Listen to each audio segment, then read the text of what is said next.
Oh man, what is up, everybody? Thanks for checking this one out. I've got DC here with me. Just real quick before we get too far, can we get a quick sound check? You guys hear me okay? Everything's working well. DC, you want to say something? We'll do a sound check there. Yeah, yeah. Can everyone hear me? Sound check, sound check. Hello. I actually don't think they can. Hold on one sec. Let me adjust the audio settings here. Sorry, guys. I actually just had to reinstall Windows yesterday, and it completely messed up all of my settings. So let's get that fixed. You want to try now? Yep, yeah. Can you hear me? There we go. Can you I, see the bars moving? I see the Hey, there we bars go. moving. All right. Cool, man. Well, thank you so much for joining in on this stream. For people that maybe haven't seen you before, I mean, I've seen your content all over the place. You did a really cool video where you did like a day in the life of a cybersecurity engineer. I think that's how I found you. Well, man, you're coming up to, you've got like a couple 100,000 views on that, right? Like that's one of your best performing videos, I'd say. Yeah, easily my best performing video. I think it's almost like 500,000 views That's at the moment. insane. That's So insane. yeah, it went pretty gangbusters. Well, tell us a little bit about you, man. Who are you? What you're doing? Where are you from? All that stuff. My internet name is DC. My real name is David, but no one calls me David. I had no Uh, idea. it's Yeah, I live in Australia on the East Coast. I've been working in IT for over 15 years now. I've been working in cybersecurity for about 6 or 7 years in total. Out of those 15 years, primarily in defensive and primarily as a contractor to government agencies. Awesome. That's the quick spiel. Yeah, Yeah, yeah. So you're definitely more on like the blue team side of the house. absolutely. Yeah. Yeah. Have you ever kind of wanted to play around, or have you done much pen testing or red team work? Yeah, the current contract I'm doing at the moment is non-government, but it is as a cloud and network cloud pen tester. So pen testing systems like Meraki, Datto, Ubiquity, all that sort of stuff that has some sort of cloud platform that also talks over a network layer. Awesome. What I mean, I imagine since you're, spending most of your time doing defensive work, is that what you prefer to work in? Um, Yeah, I do actually quite like the governance, risk, and compliance stuff. I know I had a video about ranting about how annoying those meetings are and how you get absolutely nowhere with them. Right. But I actually really enjoy the banter that comes along with those meetings. It is actually quite fun. So there is a fair bit of that. And also the whole social, I guess, engineering side of things is also super fun, For but sure. that's pretty rare. So. Yeah, yeah. No, I mean social engineering. I had a guy named Al Hazard on. I think it was last week or the week before that. He's a professional red teamer. He does streaming on Twitch, and him and I mean, we ended up spending like 40 minutes just talking about social engineering. That's definitely a topic and a rabbit hole that I think a lot of people can spend a lot of time going down. So you said you were doing IT for, I guess it was about 10 years or so, and then you transitioned into a security focused position. Yeah, more or less. So I started off, my first IT position was part-time, and it was a home computer repair business. So driving around to old grannies' houses and fixing their computers. And I was doing that while I was working in a bar um, during high school. So that was before sort of doing anything else. And that was good fun. I actually really enjoyed doing that. And it was a good sort of entry into what to expect as far as IT goes, and it was good to get a broad knowledge of basic fixes and how to deal with people. So that was definitely a good little entry. After that, I worked for an MSP for a couple of years as a network engineer because after high school I got a CCNA and I decided at that time networking was the thing to do. There wasn't really any, like cybersecurity wasn't really a thing. When people talked about computer security back then, it was all about antivirus, and that Right, was pretty much it. Yeah, right, that was the extent of it. There was like firewalls and stuff like that, but it was mostly very basic. There was none of this like next gen firewall type activity. There was no real like logging. Right. systems or load balancers. It just didn't really exist yet. It was still like in the larger enterprise, it definitely did, but not so much. After that, I started a business. It was two sides of it. There was like a computer shop side of it. So I had a computer shop out on the street, and I'd go around to different businesses and try and sign them up on support contracts. So trying to Okay. set up my own MSP, basically. I did that for a few years. Um, Did and that then work well?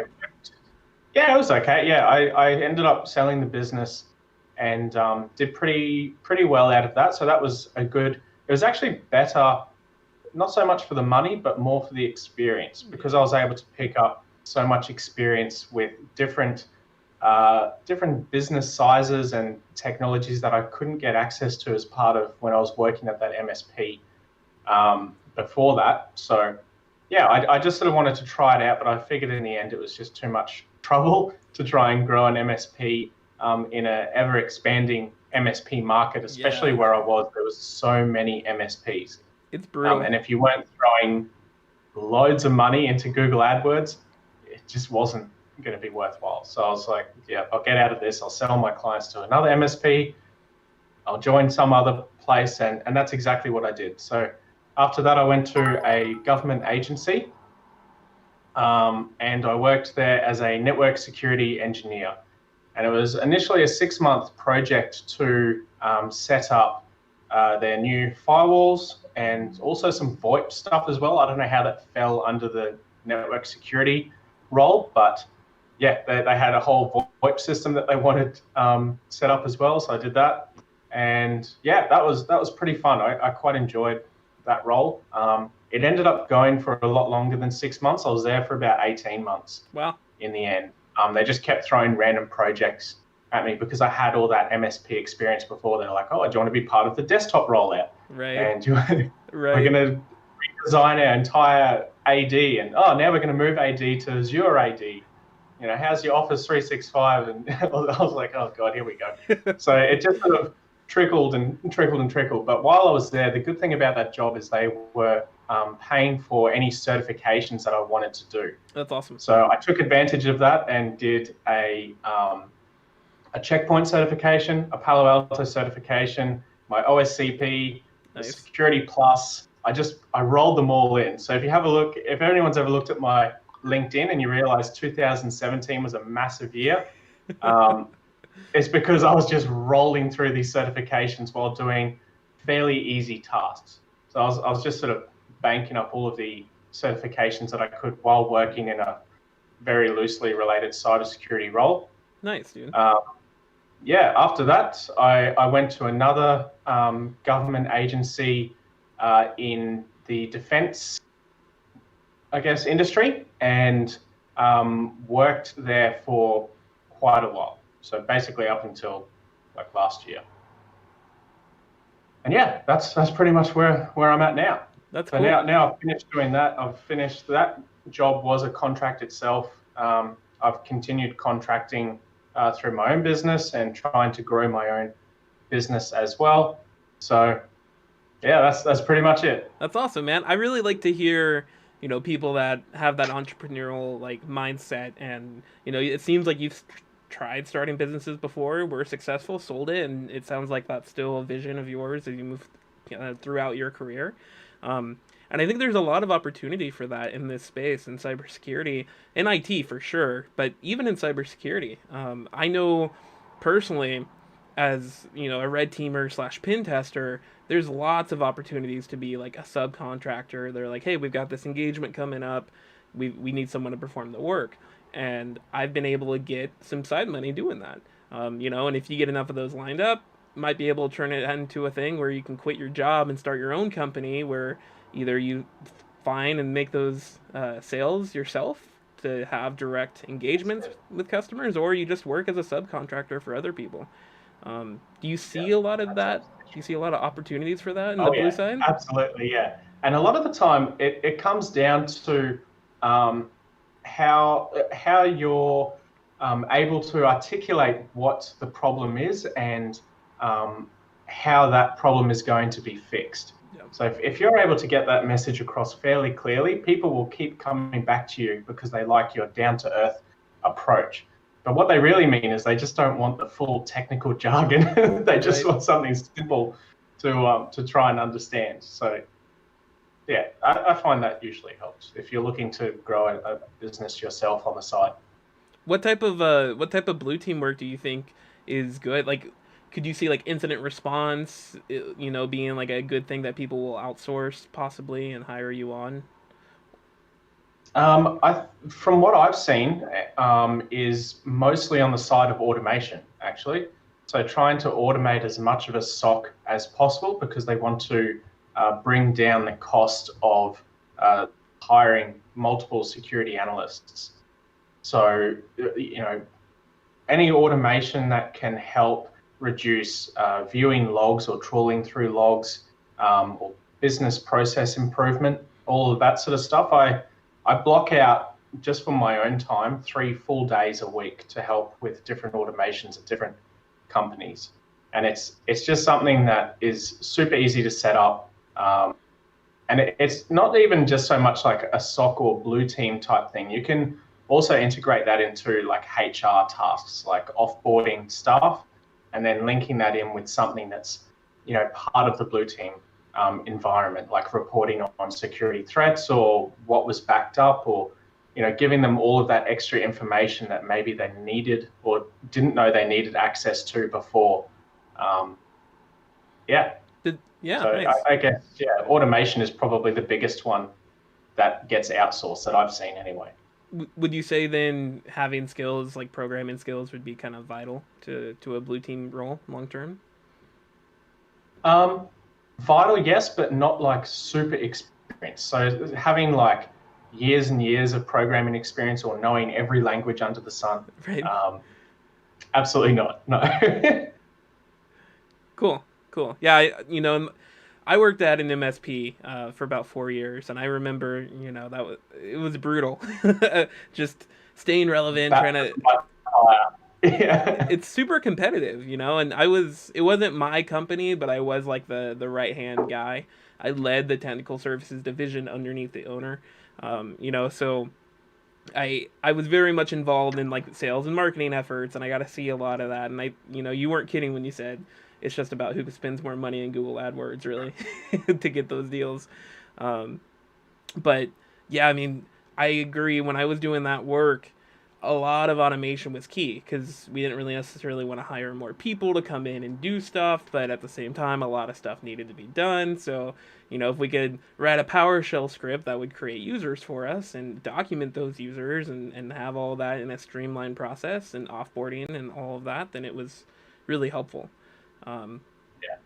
in the pen testing side, I mean, obviously there's a lot of code, exploit code and stuff that gets written, but I don't believe, at least, that you have to be a programmer or developer to get started in cybersecurity. So, I mean, if you're watching this and you're aspiring to get into this field, whether you go on the blue side or the red team side or whatever, don't let that be something that holds you back. Like you can always get more 100%. comfortable with scripting. Programming is definitely not my forte at all. Yeah. And I mean, I think I've done pretty well without having to know too much with it.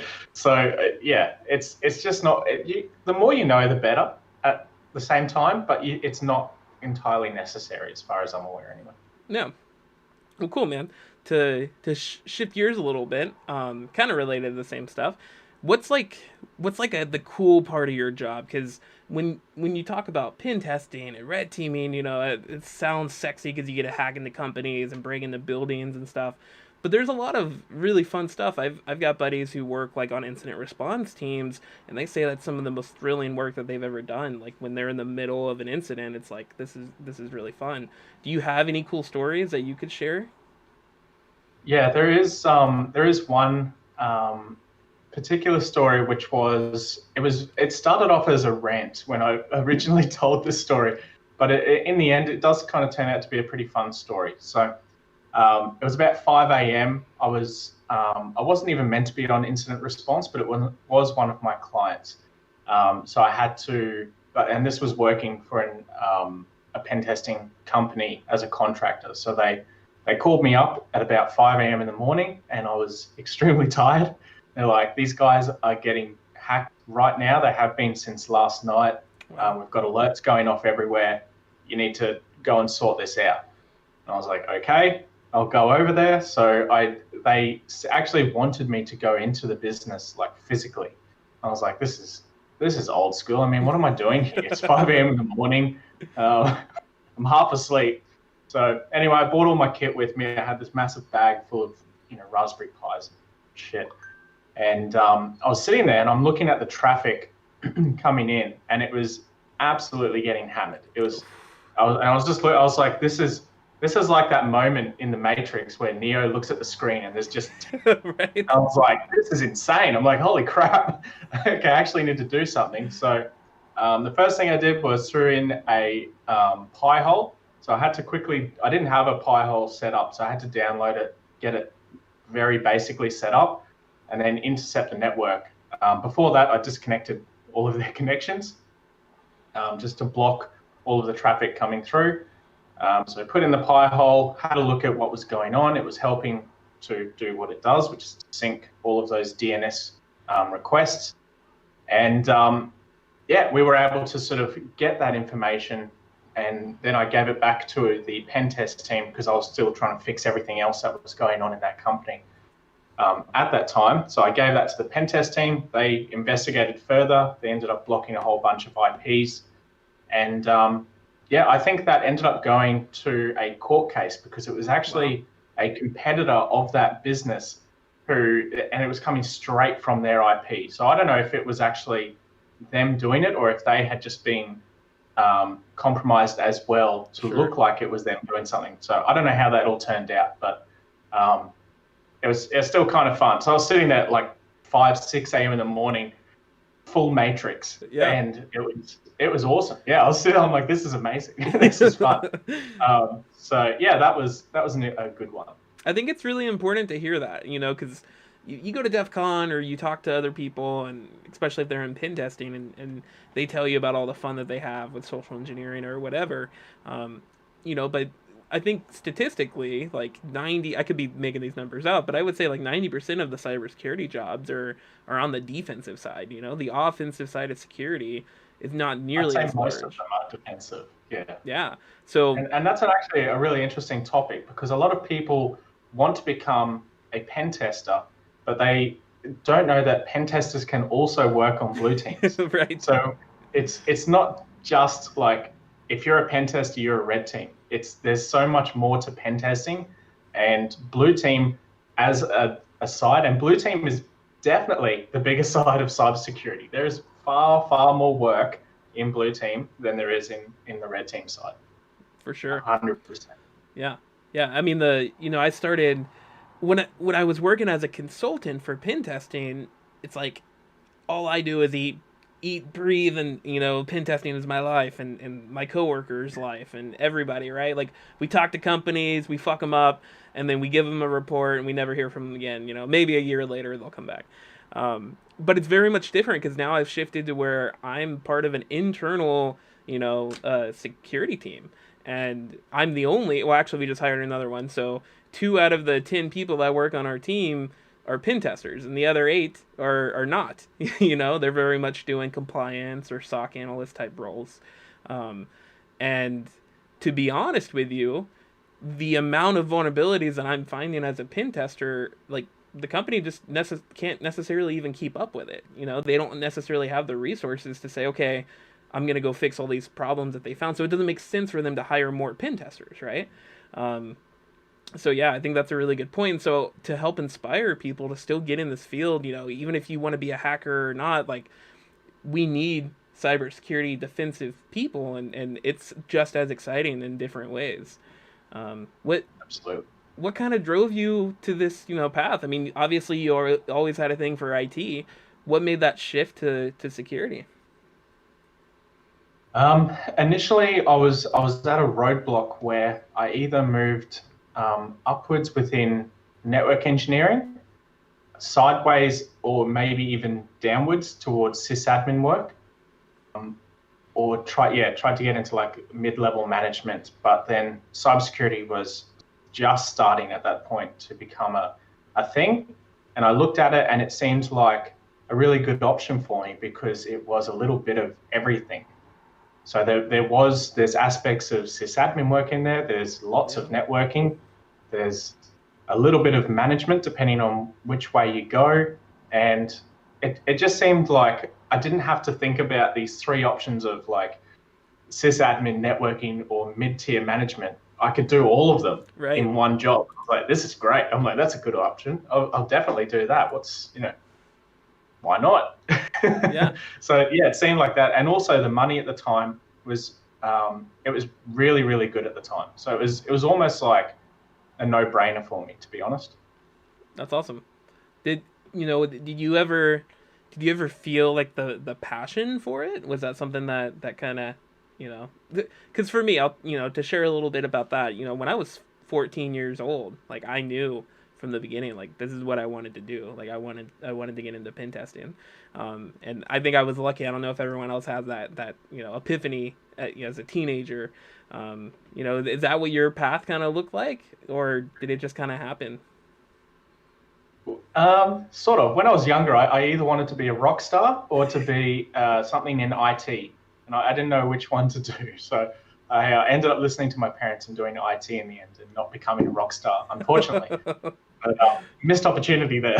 For sure. Well, now you can merge the two. You can be the first IT rock star. Yeah, be like real cyberpunk. But anyway, no, I knew I wanted to do some sort of IT related stuff. I didn't know if it would be cybersecurity or networking or what it was. I had no idea because I didn't really know too much about the industry as a whole at that point. Plus, a lot of these jobs sort of shaped themselves over the period of when I was just getting into IT as an industry and as a whole. So to do like, for example, there was no cybersecurity degrees back then. If you wanted to do IT, you just did an IT degree, right? So all the programmers, all the game developers, all the database people, they were all in the same class. We were all in there together. So it was just one big jumble of stuff. And back then you just learnt a little bit about everything, and then you just sort of got a job. So it's very different to how it is now. But it was pretty. I don't know. It's just different. Sure. I don't know how old you are, but I'm just over 33 years old now. When I started getting into IT in high school, I was around like 15, 16. So imagine for a second that the internet was only released 1 year after I was born. So, yeah, it's very hard to explain how the industry has progressed over the last like 10 years, and then 15 years, and then 20 years. Yeah. It's out of control. So I didn't really know. Back to the original question, I didn't really know that IT or cybersecurity specifically was what I wanted to get into. It was more, I just want to be in IT, and then this opportunity to get into cybersecurity came up, and I saw it as a better option than what I was currently doing. So I jumped on it. Yeah. No, that's really unique to think about, because I'm 24, so I'm a little bit younger, and it's not like a super crazy difference in time as far as your age and mine, but in the sense of like the way that we perceive the internet and the way we perceive this industry, it's super different. Like you had said, things when you went to school were very much different than when I went to school. Like even 5 years ago, we didn't have resources like Hack the Box or Try Hack Me or any of those platforms. Now I know a kid. Yeah. I know a kid in like Venezuela, I think is where he lives, he just turned 15 years old, and he hacks insane boxes on Hack the Box like they're nothing. Like he just spends all of his free time just going in and doing Hack the Box machines, and the dude is a monster. Yeah. Hell yeah. What a boss. When I was his age, I was just playing Halo all the time, and so it's just like he actually applied those skills in a way to where like he's gonna be an incredible, whatever he ends up doing, he's going to be incredible at it in the future. Um, so Oh yeah. it's just cool to see the difference that, what's going to be in the next 5-10 years. Like, where is the industry moving to? What platforms are going to be there? It's crazy to think about. It's going to be interesting. It will indefinitely, yeah, 100% it's going to change. What if it's going to change for the better of people or the better of systems is another story. But who knows? We'll see when we get there. For sure. For sure. Okay, so would you say that everything that you learned in your IT background, MSP background, do you apply that every day in your cybersecurity role? Do you think new people starting, would you suggest that they also kind of follow a similar path, or would you say, hey, you don't know anything about IT, but let's go ahead and put you in a SOC position, or let's put you into compliance? Yeah. I have my last main contract that I had last year was as a SOC team lead. So I was actually on the hiring and firing side of things. And to be honest, I never gave a job to someone who did at that point, this is in the government, didn't have a degree and didn't have prior experience in IT. And that's just as a SOC analyst. And that might be very disheartening to hear, but for a lot of people out there, but that's the reality that we're sort of facing now. The initial boom of people jumping into cybersecurity and being able to get a job straight out of university is very, very rare now. It's so much more congested now with different skills and different aspects of cybersecurity, and they've broken it down into different levels and I guess avenues that now the majority of people that they are looking for have some sort of prior experience in IT and have a degree Yep. in IT at one of the many IT degrees out there. It doesn't have to be cybersecurity, it can be pretty much anything. So saying that, yes, I think my prior experience working at an MSP has definitely helped because it gives you that base knowledge of a little bit of everything that you will likely come across as a cybersecurity professional, be it a pen tester or in a SOC team, especially as a pen tester though, being able to understand the, I guess, fundamentals of IT and especially networking and the different layers of networking and all of that sort of good stuff is quite crucial to the job you would be doing every single day. Yep. Yep. I agree in some ways. There's other things. I don't know if it's just the difference between U.S. market and Australian market. I have seen before companies that will bring people on without a degree necessarily, but big but there, they have to have some really really like critical soft skills that you can't necessarily train in a person. And if you're looking to get into like a help desk role or just entry level IT, I personally don't think you need a degree to get into Oh yeah, that type entry of level. role. I'm just talking about like cybersecurity plus. Yeah. Exactly. Sure. Yep. Yeah, because cybersecurity, it's not an entry level position. Pen testing for sure is not an entry level position. Um, but there are still entry level roles within cybersecurity. If someone didn't have school, like let's say school wasn't an option for them, and they still, maybe they spent the last 10 years working in the food service industry, right? Like something completely sideways. What would it take other than a degree and a ton of IT experience? What would it take? Like, what would you have to see from them to even consider hiring them? To even consider maybe doing an interview with them? Um, I'd like to see if they didn't have the experience or a degree, they better be coming at me with some pretty cool projects that they've done. Yep. That's the only other route. So if you have built, for example, a home lab, um, and you've got like I don't know, a whole bunch of Raspberry Pis or even virtual machines or old computers running like an attack defense type situation, those things really do shine. And if you can sort of show that, that's definitely going to get you a seat in front of a hiring manager. I agree. I agree 100%. Yeah. And, if you're doing stuff like Hack the Box, try Hack Me. If you run a blog, if you're doing YouTube content or live streaming on Twitch or trying to give back to the community as you're learning things, those are definitely going to be, differentiators for you between, the rest of the crowd. So yeah, I'm in agreement with you there for sure. It does also come down to a little bit who you know rather than Oh yeah. what you know in some cases. That's still a very common thing. Um, and an example of that is the last guy I was talking to on my own YouTube channel, Ryan. He doesn't have too much experience in IT at all. In fact, he has no professional IT experience, but he's been able to land himself a remote um, security analyst role, which is pretty cool. Based on that, he has really pushed himself ahead on social media like LinkedIn and Twitter and YouTube, showing different projects that he's doing and then talking about current articles in the news and things going on that have, I guess, sort of helped him become like a name in the local scene. So places saw what he was writing. It was constant. It was every single day, at least one or two posts of really good stuff and his own views on those posts. It wasn't just like a retweet or whatever. It was Yeah. his own views to show that he understood and knew what was going on. And that has 100% got him that job that he's got now. Yeah.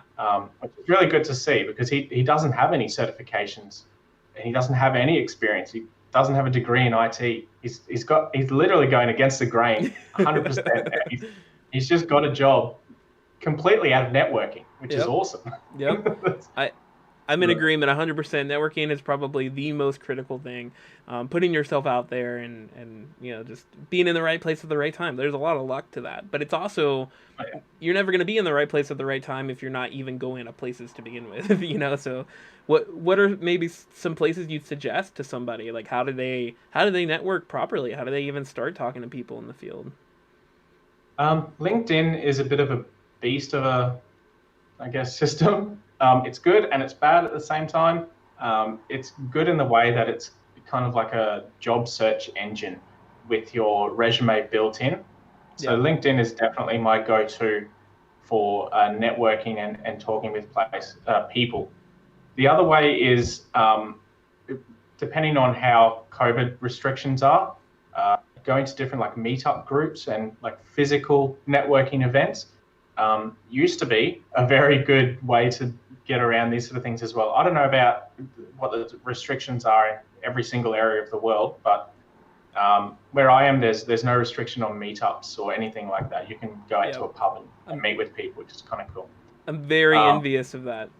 yeah, I don't know what it's like over there at the moment, but yeah, if you were able to go to a meetup and rub shoulders with like sometimes universities run it as part of their cybersecurity club, and they invite external people, like people who aren't part of that security club, to come along and listen, and they bring in security professionals as well to talk about their experience and all that sort of stuff. So Yeah. they're really good to get to know people because personalities do eventually click. And once you know a whole bunch of people that like your personality or like getting along with you, and then you tell them, "Oh, I'm looking for a job. Do you know anything that's going?" They'll just recommend you. They'll Right. push you straight in front of someone, and that's Exactly. absolutely golden. You've just cut away 90% of the competition just like that. Yep. Yep. I think one piece of advice I'd give to somebody who's looking to get into the field, um, be willing to help. Like be willing to help others because you never know what that's going to turn into. Plus, just offering help. I mean, it's just nice, right? It makes you a good guy, but it also helps solidify the type of stuff that you're learning and what your knowledge is.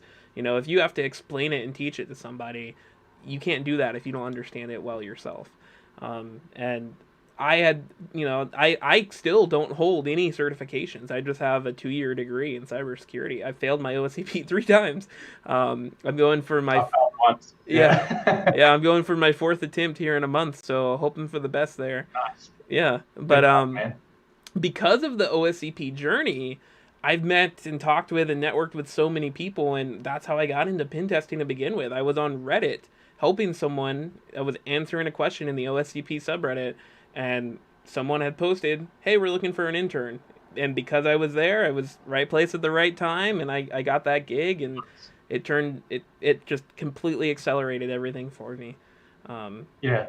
Just another thought on hireability that I've just thought of was back in that government role, because you did need to have some sort of clearance, we did definitely look at ex-military personnel a lot.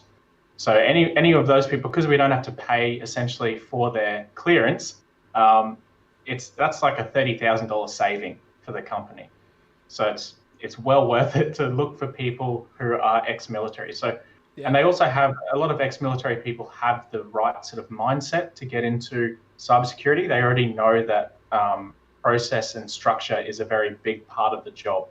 So that was definitely something that was looked at as well. So I just wanted to include that in the hireability scale that was looked at.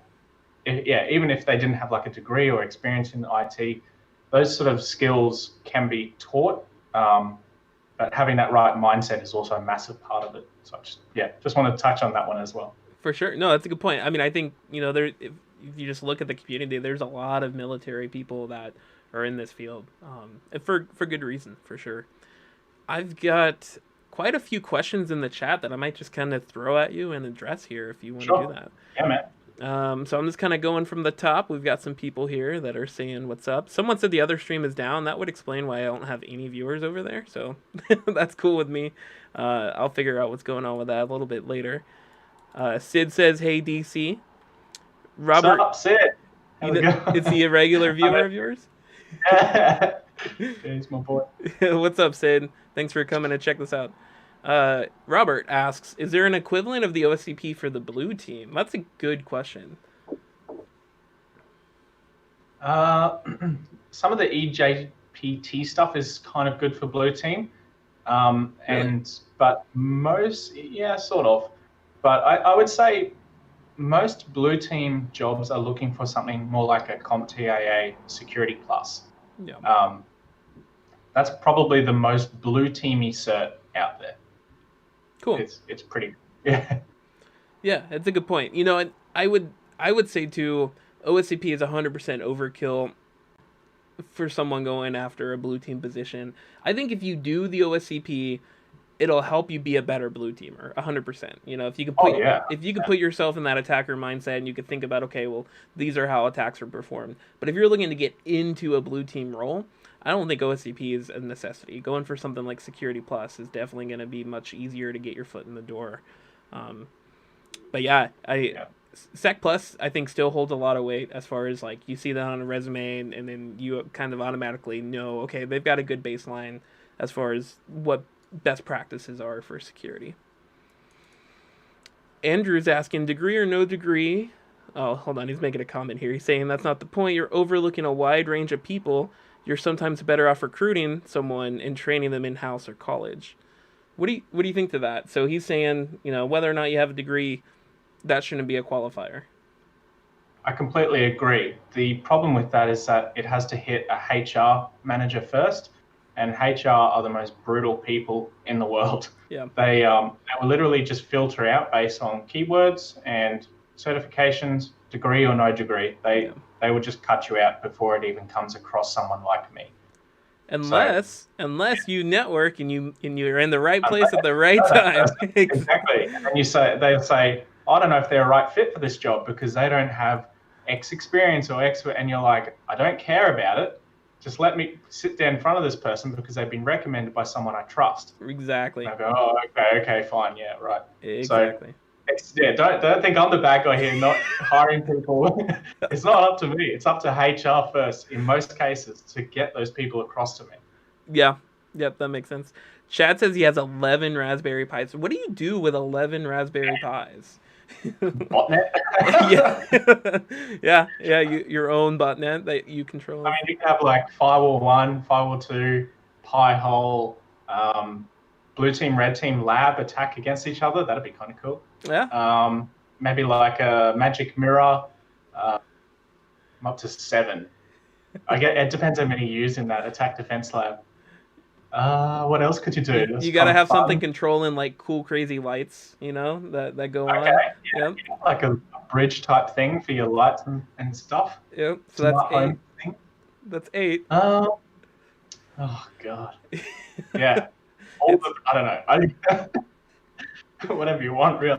The rest of them will just mine Bitcoin. It's fine. Yeah. Someone gave this guy a break. You should never forget that. Andrew's really mad about the about the whole degree thing. Um, Is he? well, I mean, Sorry. maybe he's not mad. He's saying that someone gave you a break, and let you into the field, but you also probably had a degree when you got out, right? And you started Yeah, to I had a break in. degree and years of experience. I had almost 10 years of experience at that point. Yep, yep. But cool. Thank you. I'm someone in here said good luck with attempt four. I appreciate that. Hopefully that'll be my last attempt. I kind of feel like when it comes to the OSCP, So, I've got the content. Like I already feel like I know everything. The last couple times I failed by a single flag. Like it could have just as easily gone the other way. So I'm just ready to put it behind me and move on to the next thing. I bet. I bet. What on that topic? What certifications do you have in your eyesights? Are you still trying to go for certifications? Do you have anything that you're gunning for?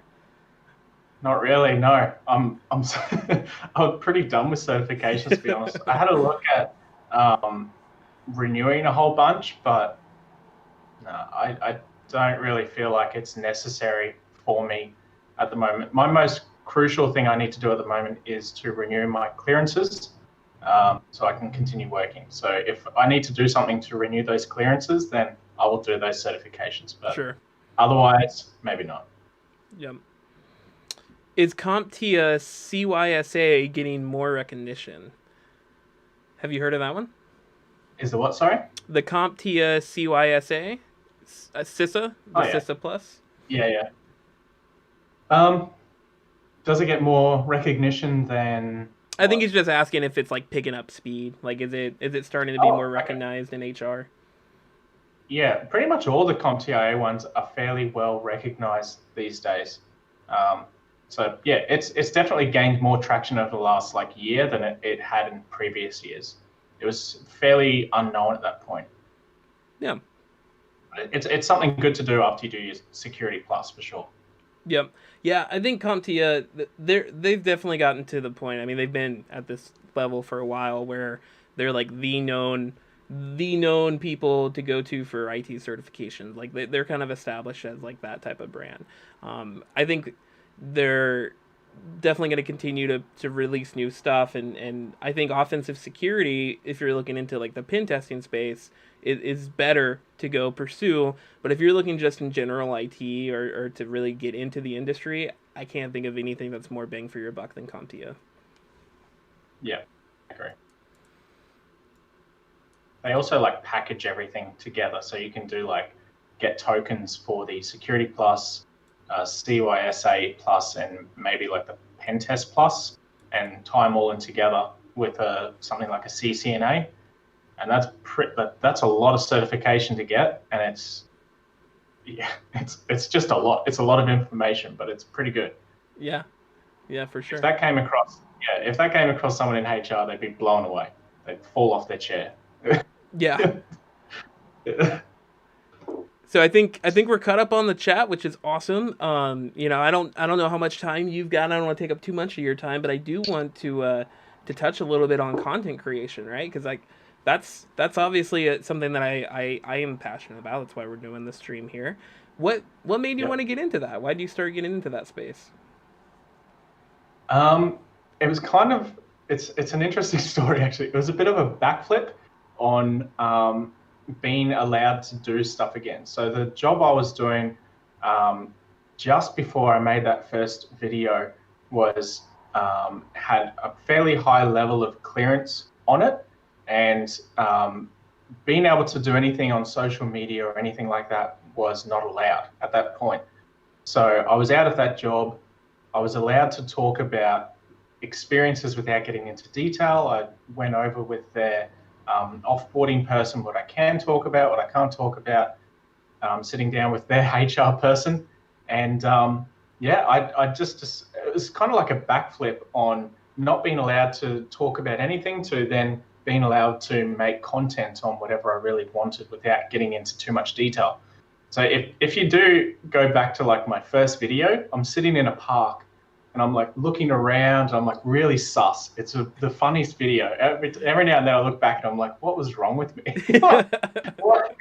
So it was kind of like a backflip on that. I wanted to talk about all of these things that I'd learnt, but I didn't really know how to go about it at that point yet. So that was sort of like what I did, and then I had an interview with a guy called I can't remember his real name, but his YouTube channel was Bright Insight, or no, it was Engineered Truth. That's Okay. right.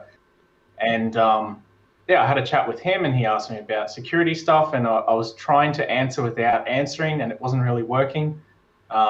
It's a very weird video as well. So my first few videos were just bizarre. They didn't really make any sense, but they're Sure. kind of funny to watch. But yeah, it's become more of a passion over the last year, especially just being because of the community that you can grow on the back of this. That's actually where all the fun is. Making the videos is great, and it's good to get that information out there. But I spend so much time in my Discord server talking with people, trying to give them resources to learn from, helping them with questions, all of that good stuff, and just trying to push the message of positivity across to people is actually what I'm more passionate about than creating the content itself. Like the last two videos I did were time lapses. One was me putting keycaps on my keyboard, and the other one was building that Lego Ferrari behind me. So Nice. my channel is kind of a mix of just weird stuff, but there is quite a lot of cybersecurity content on there. I just wanted to mix it up a bit the last couple of videos. Yeah. Well, cool. I'll have to grab the an invite link to your Discord and make sure that's in the description for the VOD if you guys are watching on YouTube.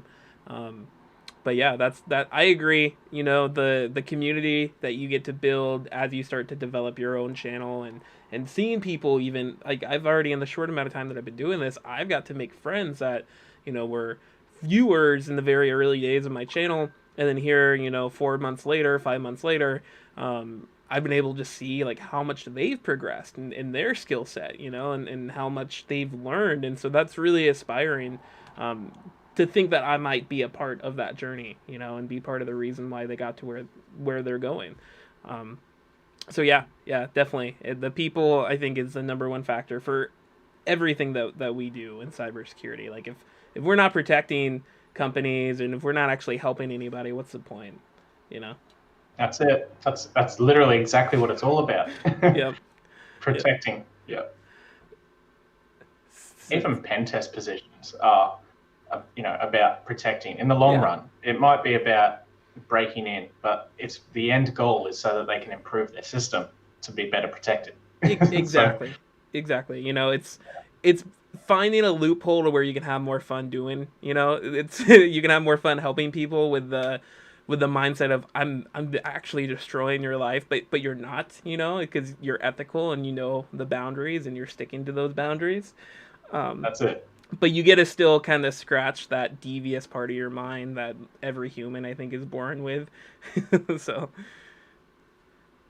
well, Fair enough. cool. I definitely appreciate you taking some time to come on here. What's next for you, man? What are the big things? Do you have any plugs, any projects, anything that you want to talk about? You know, and share with Ooh, us. plugs. If you really want to, you can join my Discord server. It's discord.gg/DC Cybersec. Jump on in there, have a chat. There's a lot of people in there. I think there's like 3,000 people or Hell something. yeah, yeah. So yeah, Join come if you're in, have a watching this. chat. Join in that. It's pretty good. There's a lot of like banter, so I will pre-warn you that there is, and it's mostly by me. It's just me, being bored at work and talking shit. Sure. But it is good fun to jump in there and have a chat. Apart from that, I've got a few projects on the go, but I'll keep them closed lip for now. Sure. I'll let everyone know about them on my YouTube channel when the time is right. Cool. All right, man. Well, thank you so much for hopping on. This was great to be able to kind of learn more about you, kind of share your story with my audience, and yeah, hopefully we can collab again in the future and maybe do some more stuff. Yeah, man. I'm sure we will. I'm sure I'll catch up with you sooner or later, and we can do another video. Maybe I'll have you on my channel. Please, yeah, that would be awesome. Yeah. I'd love to. And you know, I've seen you've been bringing people on and doing interviews and stuff, and so yeah, that'd be a lot of fun. Yeah. Sweet. Cool. Okay. Well, I'll catch you later, man. Thanks, man. Everybody who's been watching, appreciate you guys. We'll end the stream here, and